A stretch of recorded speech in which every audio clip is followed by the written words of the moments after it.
Assalamualaikum warahmatullahi wabarakatuh. Perkenalkan, nama saya Rianti, mahasiswi PPG Angkatan 2020 Universitas Negeri Yogyakarta.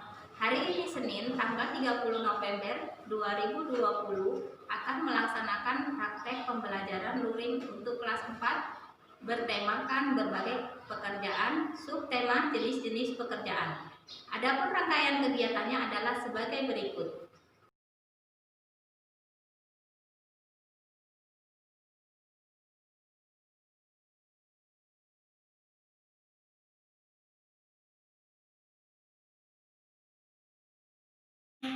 Assalamualaikum. Saling mulai.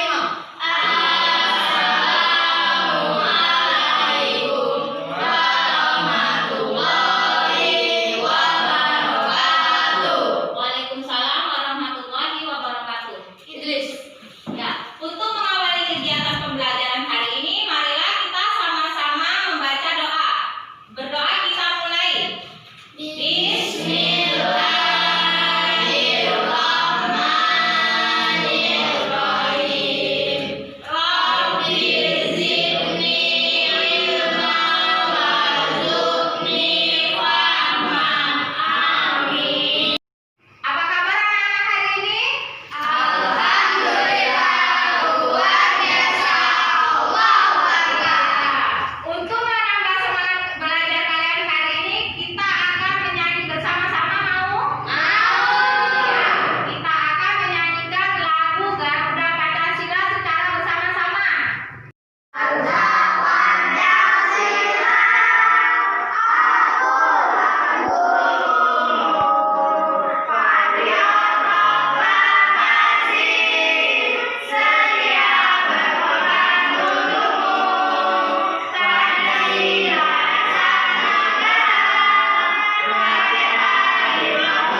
besar-besaran tanaman teh merusak. Ya, nomor 4. Apa yang sebaiknya dilakukan oleh petani teh agar tumbuhan tetap bertahan dengan cara merawatnya? Nomor 5. Apa yang dapat kamu lakukan agar tanah yang digunakan untuk menanam tetap subur dengan cara merawatnya dan memberinya pupuk? Ya, untuk lebih memahami lagi tentang hidup tanaman teh, kalian bisa menyimak video berikut ini. Coba. Mengenal tempat hidup tanaman teh. Teh merupakan minuman yang banyak dikonsumsi oleh masyarakat di berbagai belahan dunia. Di Indonesia, tanaman teh tumbuh subur di wilayah pegunungan yang berudara sejuk. Teh merupakan salah satu tanaman yang tumbuh di daerah dengan ketinggian antara 200 sampai dengan 2000 meter di atas permukaan laut. Tanaman teh dapat tumbuh dengan baik di daerah dengan suhu antara 14 derajat hingga 25 derajat Celcius, yang cukup mendapat curah hujan karena tanaman teh tidak tahan terhadap kekeringan. Curah hujan sangat dibutuhkan untuk menjaga perakaran tanaman teh. Di Indonesia, perkebunan teh tersebar di berbagai wilayah pegunungan di Pulau Jawa dan Sumatera. Kedua pulau tersebut sangat mendukung pertumbuhan teh karena tanahnya sangat subur. Beberapa daerah perkebunan teh di Pulau Jawa antara lain di Ciwidey dan Bogor, Jawa Barat, di Brebes, Wonosobo, Jawa Tengah, dan Malang, Jawa Timur. Adapun perkebunan teh di Pulau Sumatera antara lain di Simalungun, Sumatera Utara, dan Kerinci, Jambi. Sedangkan di daerah kita juga ada kebun teh namanya Perkebunan Jamus terletak di Kabupaten Ngawi. Tahukah anak-anak, pohon teh berfungsi untuk mencegah terjadinya erosi. Tanaman teh yang ditanam berjajar rapi dengan jarak 1 meter dapat menahan derasnya aliran air, sehingga tanah tidak mudah terkikis. Jadi, selain berfungsi sebagai bahan minuman, teh juga dapat menjaga lingkungan kita. Nah, untuk tahap yang kedua, kita memahami bagaimana proses pembuatan teh. Pertama ada penanaman, pemetikan, pelayuan, penggilingan, oksidasi, dan selanjutnya pengeringan, yang terakhir pengemasan. Siap deh, teh tersebut kita nikmati. Setelah kalian menyaksikan video tadi, kalian bisa tahu bahwa penanaman teh di dataran tinggi merupakan salah satu upaya pelestarian sumber daya alam. Apa manfaat penanaman teh di dataran tinggi? Yang kedua, Menciptakan udara sejuk, menciptakan pemandangan yang indah. jadi sumber daya alam yang ada ini atas anugerah siapa? Yang Maha Esa. Atas anugerah Tuhan yang Maha Esa. Dengan sumber daya alam yang ada harus kita jaga dan harus kita lestarikan. Nah, sekarang kita akan membuat kelompok. Ya, masih tetap semangat anak ibu? Alhamdulillah, Tuhan Esa, Allahu Akbar. Sekarang kan udah ibu bagi 2 kelompok ya. Selanjutnya ibu bagi yang sini kelompok manggis, yang satu lagi kelompok apel. Ya, ibu akan membagikan lembar kerja, yaitu dalam bentuk peta pikiran. Ya, menuliskan mengapa menjaga dan melestarikan sumber daya alam itu penting. Coba kalian diskusikan secara bersama-sama. Coba dituliskan namanya. Coba dikerjakan.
Ya, macam mana bagus? Bagus. Ya, betul. Tadi kalian sudah berdiskusi tentang mengapa menjaga dan melestarikan sumber daya alam itu penting dalam bentuk peta pikiran. Ayo, mengapa menjaga dan melestarikan sumber daya alam itu penting? Untuk apa? Tanah longsor. Jadi salah satu contohnya adalah tadi kalian sudah melihat video, habis itu membaca teks. Ya, setelah melihat video dan membaca teks, kalian bisa tahu mengapa menjaga dan melestarikan sumber daya alam itu penting. Salah satu contohnya adalah apa tadi? Penanaman teh di dataran tinggi. Ya, jadi salah satu pelestarian sumber daya alam adalah penanaman teh di dataran tinggi.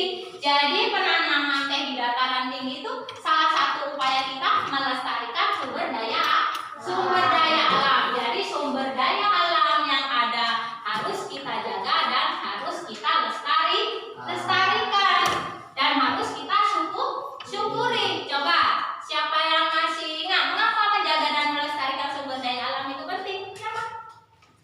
Untuk menahan erosi dan mencegah Iya, bagus, untuk mencegah erosi dan tanah longsor. Selanjutnya apa lagi yang kedua? Siapa yang tahu?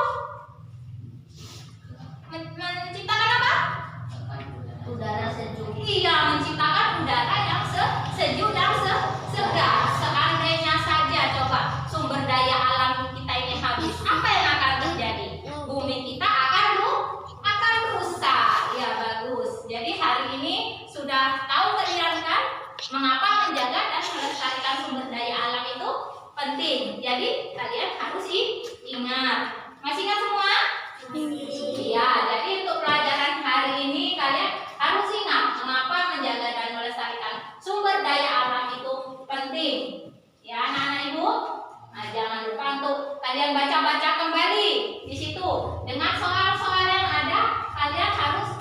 Kalian ulang lagi, bukan belajar di sekolah saja. Jadi di rumah soal-soalnya harus kalian ulang-ulang kembali. Ya, siapa? Si Surya. Ya, namanya Surya. Siapa namanya? Satria. Ya, jadi di rumah kamu harus tetap belajar, bukan hanya di sekolah saja, tetapi juga di rumah. Yaitu nanti kalian ulang-ulang kembali apa yang sudah kalian pelajarin hari ini tentang materi pelestarian sumber daya alam.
kerja kelompok kami. Pekerjaan petani di sawah, padi dan jagung. Kerjaan nelayan di laut menghasilkan ikan. Ya, bagaimana teman-teman, bagus? Bagus. Ya.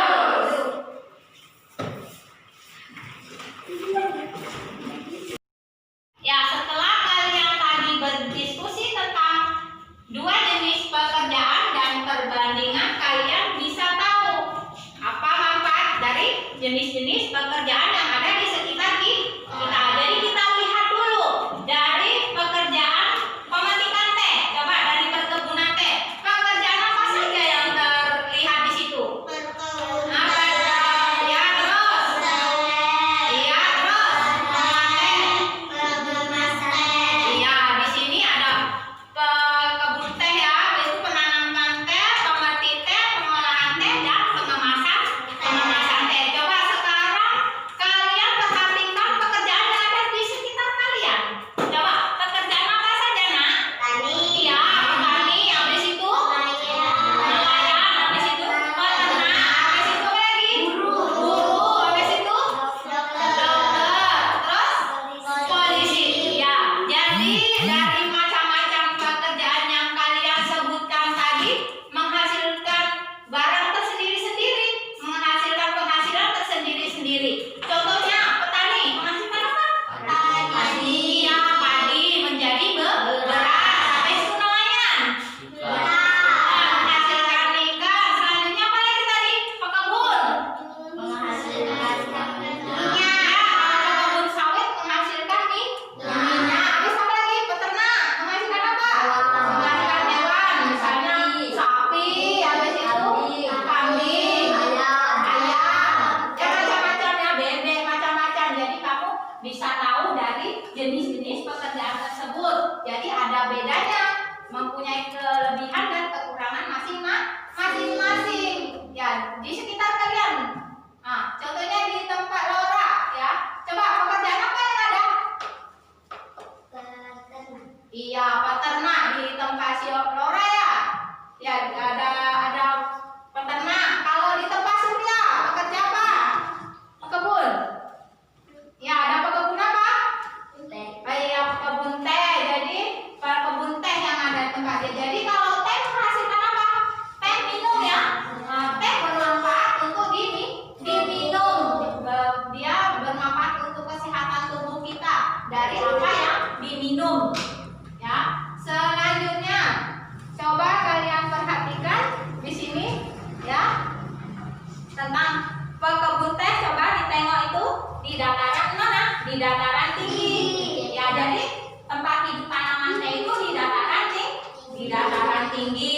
Dia berudara sejuk. Jadi kalau udaranya panas bisa hidup nggak dia? Nggak bisa hidup. Kenapa? Tidak sesuai udaranya, panas. Jadi kalau panas dia nggak bisa hidup. Tempat kita sini udaranya apa? Berudara apa? Panas. Jadi dia nggak cocok di sini ya. Yang ada di mana? Di Pulau Jawa, habis itu Sumatera, Jawa Barat, habis itu Jawa Tengah. Jadi di tempat kita ini di Aceh tidak bisa tumbuh subur. Ya, selanjutnya coba kalian buka buku halaman 6. Yaitu di situ ada cerita atau dongeng yaitu berjudul Taman Bermain yang Hilang. Coba kalian baca dahulu.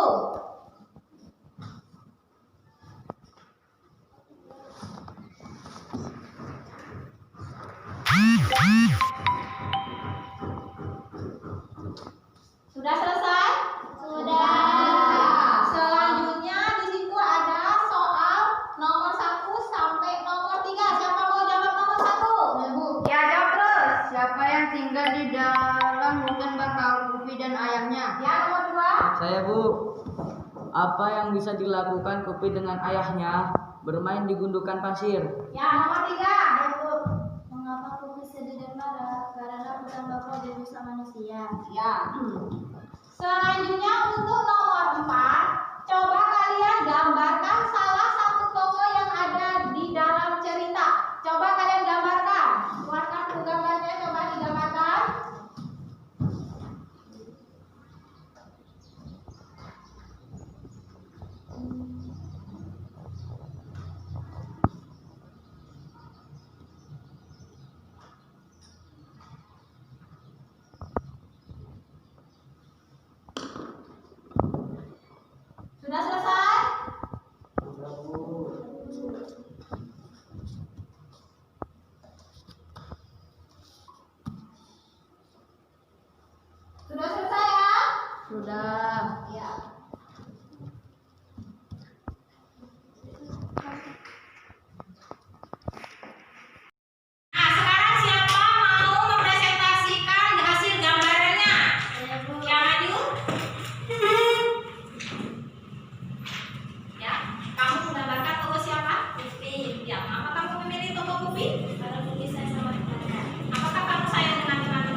Sudah selesai.